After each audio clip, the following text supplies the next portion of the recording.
Good evening and welcome back to the 2013 NCAA Division III Softball Championship at Carson Park, hosted by the University of Wisconsin-Eau Claire. In game number 8 of the 2013 Softball Championship, Tufts University defeated Montclair State by a final score of 3-1. Joining us from Tufts University is head coach Cheryl Milligan, junior catcher Joe Clare, and sophomore pitcher Allison Fournier. Coach, we'll start with you. Comments on tonight's game. That was quite a battle. I think that's what you come to the World Series for. Games like that, I thought they did a great job. Hill did a fantastic job on the mound, really shutting us down. Way more I think than we're used to offensively. And I think we came back, hung tough, got some great pitches when we needed them, and obviously some timely hitting finally to bring it out. And like I said, I think that's the excitement. So two good teams going at it. Coach, talk about the sixth inning. You come up and you tie the game, and then Montclair comes out and put a couple runners on base, and they had that fly out with a single down the left fielder. Talk about how big a play that was. Yeah, Bree Keenan she had a night. She has a great arm.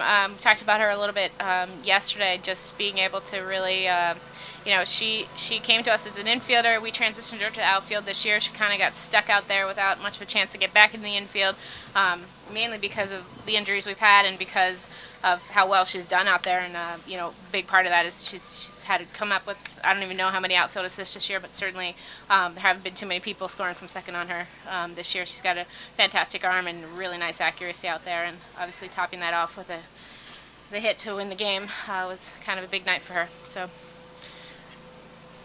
gonna have to hug her, I guess. Allison, in the last inning, you were going up against Dina and Lotto. She had a couple big hits against you. Yes. What was your approach in that final inning when you finally got the best of her? Our approach, actually, Coach told me I wasn't allowed to give her anything near the strike zone. We were just going high and in the whole time, and luckily she swung and fouled off the first two, and then the last one was just really high, so that worked out, I guess, in the end. Speaking of fouling off pitches, there's something that's not going to show up in the stat book. Last inning, Gracie Marshall, full count, fouls off 2 or 3 pitches. She draws that walk, gets on base. If it's not for that, team might not get up. Talk about the little things that your team does and find ways to win. Well, that's the thing we certainly talked about, going into the game, knowing we were facing tough pitching. We really thought that every at-bat was going to have to be a battle. We watched Alex yesterday and thought she was hitting her spots remarkably well, and she wasn't going to give you anything on the white of the plate. We just were going to have to battle until we got something well-timed and on a corner that we could drive somewhere. And I think we did that in a couple spots tonight. Obviously, we would have loved to score a little earlier and a little bit more. Early and often, as it were, but as it turns out, I think we battled, in a couple really, really nice spots, including, Gracie was out for a while this year. She's got a broken thumb, or had a broken thumb, and so she's kind of battling her way back into the lineup, and is doing a great job of really having some nice long at bats. So. Coach, you're going to be facing a Cortland team. The teams are playing really loose, really good right now, particularly the 9 runs they put on today. How do you prepare for the team like Cortland? Do we have a practice between now and tomorrow? We got to come out and do our thing. We got this far doing what we do. I think we can trust Allison will give us another good game on the mound. We've got a lot of, support in the dugout for her if she does need an inning or two off, right? But she's not gonna. I think we just have to kind of keep doing what we're doing. We trust our bats. We know that eventually they're going to come through. I certainly wasn't happy about giving up that home run early, but. I knew we weren't going to be shut out. That was certainly clear. So it was just going to be a matter of shutting them down the rest of the way and really trying to get our bats going against really some tough pitching. As I said, I think she did a great job. So, we're going to try to be us tomorrow. Joe, you were on the receiving end of that play from Keenan in the bottom of the 6th that Coach was referring to before.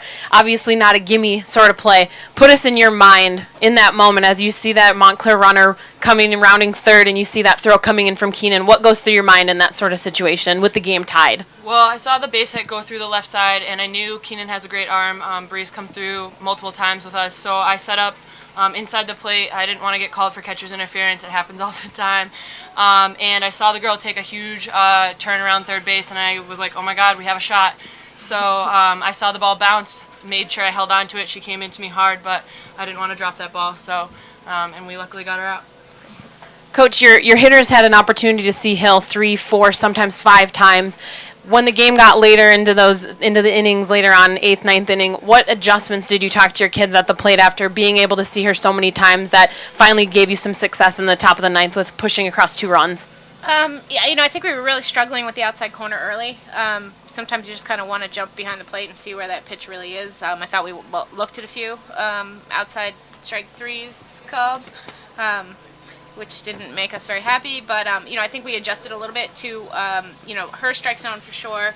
And like I said, just battling tough and knowing that a little bit of predictability in terms of what we knew she was going to do. She was going to get that outside corner, and we weren't hitting it. We had to expect the ball was going to continue to go there. So I think being able to put a better swing on that pitch, at least getting rid of it so we get to the next pitch, was a big part of that. And I think having so many batters come to the plate, certainly helps with that. So.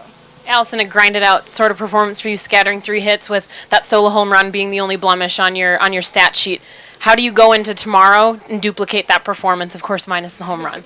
I think I'm just thinking about the same thing that I was today with hitting my spots on the corners and keeping the ball away from the center of the plate and the bat. All right. Great. Great. Coach, Joe, Allison, thanks a lot for your time. Congratulations. Thank you. Thank you.